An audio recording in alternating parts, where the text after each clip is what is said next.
राहुल गांधी बिहार पहुंचे थे और तमाम चीज़ों को लेकर कह रहे हैं कि दिल्ली का चक्कर मत लगाइए, पटना का चक्कर नहीं लगाइए, लोगों के बीच रहिए, उन्हीं लोगों को टिकट दिया जाएगा। अच्छी बात है। राहुल गांधी जी को अब समझ में आ रहा है, बिहार आ रहे हैं, 2-3 बार आए हैं साल में, तो ज्ञान प्राप्त हुआ है।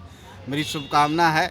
देखिए, जब तक कांग्रेस ज़मीन पर नहीं आएगी तो उनकी स्थिति मजबूत नहीं होगी। कभी कांग्रेस देश की बड़ी पार्टी थी, आज कांग्रेस पिछलग्गू हो गई है। तो मेरी तो यही सलाह है कि राहुल गांधी जी को मेहनत करनी चाहिए बिहार में, और मेहनत करने से उनको कुछ मिलेगा। और किसी के सहारे अगर आप जी के रहना चाहते हैं, पार्टी को बढ़ाना चाहते हो, तो असंभव सी बात है। लेकिन मैं देख रहा हूँ किधर राहुल गांधी जी घूम रहे हैं, तो मेरी शुभकामना है कि राहुल गांधी जी बिहार आते कह रहें। रहे हैं नौकरी दो, पलायन रोको यात्रा में भी शामिल हुए। बोले कि बिहार के लोग पलायन कर रहे हैं, नौकरी नहीं दे रही है।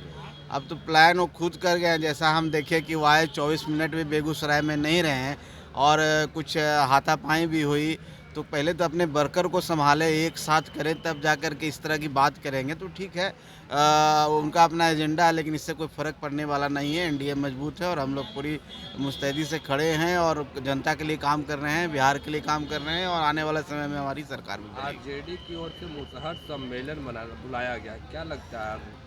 अब देखिए, लोगों को डर लगने लगा। पहले जिस समाज को लोग कहते थे कि इनका वोट हम जैसे तैसे ले लेंगे, लेकिन अब लोगों को लगा कि ये समाज भी जाग चुका है, पॉलिटिकली जाग चुका है। आदरणीय श्री जीतन राम मांझी जी ने जो मुहिम छेड़ी थी, उस मुहिम में हम लोग सफल दिख रहे हैं। तभी सभी पार्टियां अब लगी हुई है कि उस समाज को हम कैसे अपने पाले में लाएं। लेकिन इससे कोई फ़र्क नहीं पड़ने वाला है, करने दीजिए। हम नहीं समझते हैं कि कोई उस समाज के लोग इनके पास आएगा, क्योंकि सबसे ज़्यादा प्रताड़ित उस समाज के लोग उन्हीं के द्वारा किया जाता है। तो किसी को पकड़ के ले आएंगे, उठा के ले आएंगे और कह देंगे कि मुसहर सम्मेलन है, बस इतना ही और कुछ नहीं। चुनाव में क्या लगता है कितना असर दिखेगा इसका? इसका कोई असर नहीं दिखेगा। सब जनता हम लोग के साथ है, एनडीए के साथ है, आदरणीय नरेंद्र मोदी माननीय मुख्यमंत्री जी के साथ है, और ये सब कोई फर्क नहीं पड़ने वाला। बिहार में कांग्रेस और आरजेडी के लोग कर रहे हैं कि इस बार महागठबंधन की सरकार बनेगी, एनडीए का सफाया तय है। पहले मुख्यमंत्री तय कर लेना किसको मुख्यमंत्री बनाएंगे।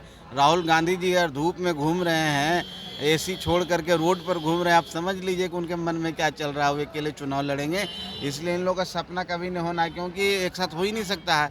आप चुनाव प्रचार में एक दूसरे की जगह जाते नहीं, हेलीकॉप्टर पर मछली खाते हैं, कांग्रेस वाले को पूछते भी नहीं है, तो कैसे इस तरह के काम चलेगा। इसलिए वो मुकेश सहनी कर रहे हैं डिप्टी सीएम बनने की बात, क्या अब लगता देख लीजिए ना, 60 सीट पर स्वघोषित हो गए हैं, डिप्टी सीएम भी बन चुके हैं, एक आदमी सीएम बन चुका है। तो ये सब सपने देखने का सबको अधिकार है। सपना देखने दीजिए भाई। बहुत धन्यवाद।